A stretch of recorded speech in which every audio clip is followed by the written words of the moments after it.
Hey friends, it's Kristen from Pre-Run Wine Merchants. I'm here at Mr. Bill's showcasing 4 of our fun little wines that we wanted to pull for you this week, all from the West Coast. So we have a wine from Washington State, from Oregon, a couple from Oregon, and one from California too to share with you. And we thought these would be fun summer wines, anything you can throw on the grill, hanging out on the patio with friends, that sort of thing. So we'll just dive right in, shall we? Hope everybody's good. It's really weird, I have to say, being a wine rep, my favorite part of this job is being out and about in the community, doing tastings with you guys, and it's really weird not seeing everybody. So I hope everybody's well, and hopefully we'll see each other soon on the other side of this thing. All right, well, let's dive in, shall we? So barter and trade. Bill's had this wine for a little bit. It's a little Sauvignon Blanc from Washington State. And if any of you are familiar with the Fabulous wines, Bill has a couple of those as well with the really cool labels. This is the same winemaker. And Andrew started out, actually his passion is working in a vine nursery. And so he would sell and barter and trade vines for fruit. And he went up to Washington State, found a batch of wine up there he fell in love with it, became enamored with the soils and working with the grapes up there. So their first vintage actually for this wine was over a handshake, vines for fruit. And so he brought it down to Paso, he bottles, he cellars it. And so yeah, it's a nice blend of sort of old world and new world classic style of Sauv Blanc. So notice in the glass, like crystal clear, it's got that really nice grapefruity, sort of New Zealand grapefruit thing going on, but the palate, if I remember correctly, is a little bit less that acidy, like crazy biting acidity that you'd usually get from New Zealand. Oh yeah, right off the bat, like Meyer lemon, good stone fruit, bright, crisp acidity. This would be super good with like an asparagus salad, something like nice and green. Even like grilled artichokes would be awesome with that. So yeah, grown in the Columbia Valley and right at the base of the Cascade Mountains. Little barter and trade Sauvignon Blanc. All right, moving on. So number 2, Big Salt. So we picked up this wine last year from Oregon and did so well with it. We just tried it out, bought a small lot of it, flew out like wildfire, like hotcakes. We did pick it up in the summertime as well, and so the label, I mean, look how cute that is. Husband and wife team, I'm gonna get her name right here. Cynthia Kostik and John House, husband and wife team. They actually met at Chehalem, which is another big Oregon producer out there, when they were working together.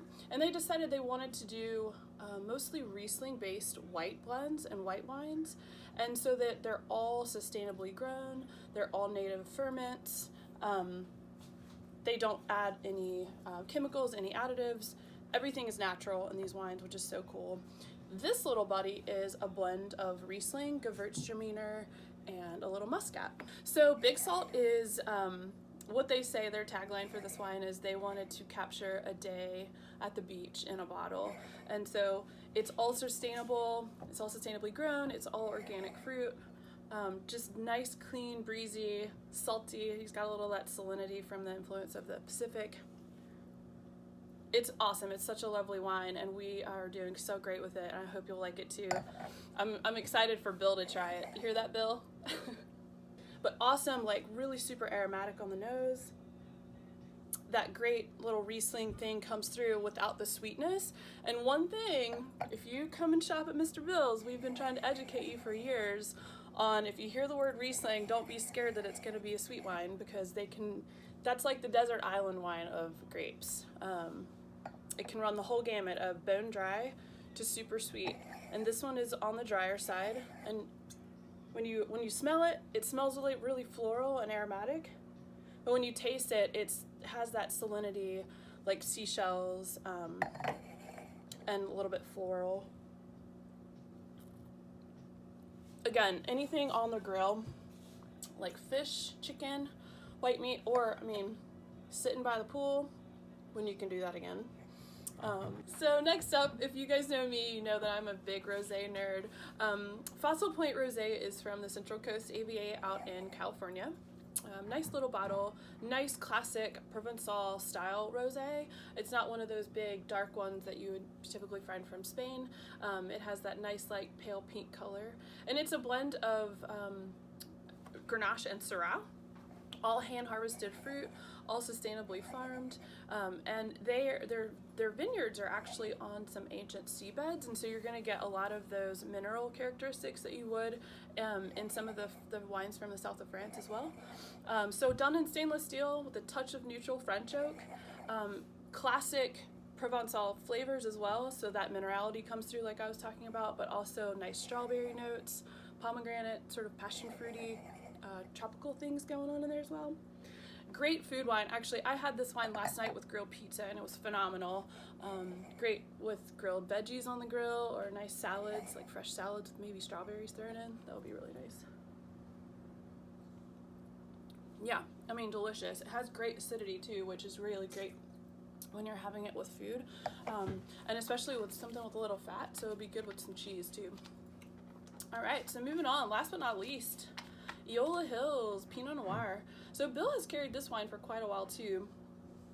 It's one of the classic style Pinots from Oregon, super great value as well.